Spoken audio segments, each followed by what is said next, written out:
Cordial saludo, estimados compañeros, doctora Cintia Guzmán. A continuación, la presentación Política Educativa en la Era Globalizada. En esta exposición vamos a explorar un tema fundamental para entender nuestro entorno profesional, el cual es la política educativa y cómo se ha transformado bajo las presiones de la globalización. No hablamos solo de leyes o decretos, sino de un proceso complejo de poder, valores e intereses que definen qué se enseña y cómo se gestionan nuestras escuelas. El propósito de esta exposición es identificar los elementos clave de estas políticas y analizar cómo el escenario global actual redefine el papel del Estado y de nosotros como educadores. Definición y naturaleza de la política educativa.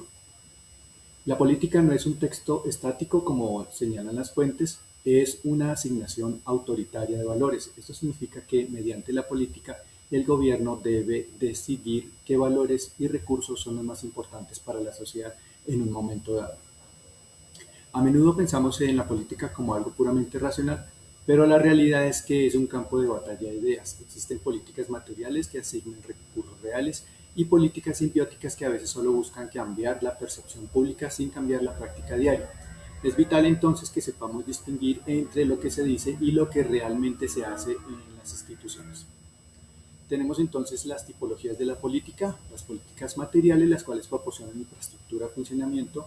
Las políticas simbólicas promueven nuevos ideales o cambios de narrativas, y las políticas procedimentales, las cuales cambian quién toma las decisiones y cómo se estructuran los procesos. El impacto de la globalización y los nuevos actores. Existe un desplazamiento de poder. La globalización ha cambiado las reglas del juego. Ya no solo es el Estado nacional quien decide la agenda educativa, ahora son los organismos internacionales como la Organización de Cooperación para el Desarrollo Económico o el Banco Mundial o la Organización Mundial del Comercio quienes tienen un peso enorme.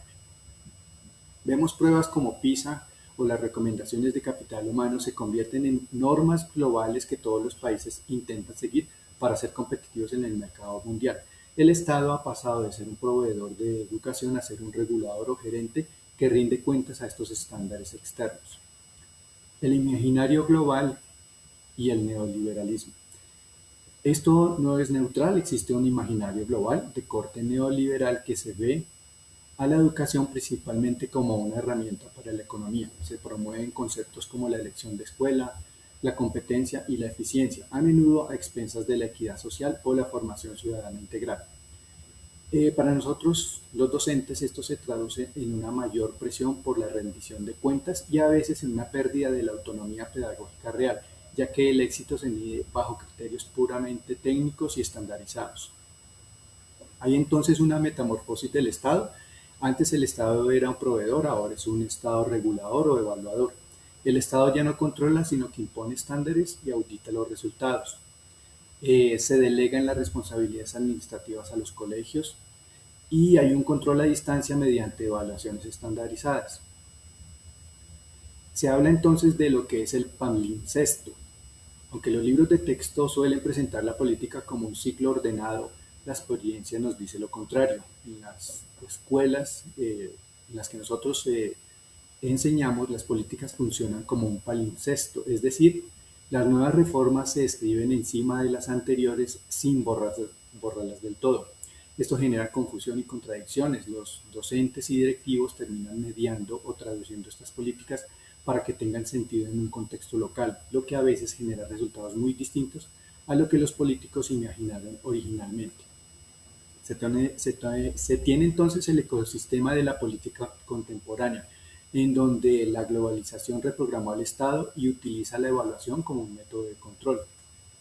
A manera de conclusión, tenemos que entender la política educativa que hoy requiere mirar más allá de nuestras fronteras. Como profesionales en la educación, nuestra tarea es ser críticos ante estas corrientes globales y reconocer cómo el palimpsesto de políticas afecta a nuestra práctica diaria.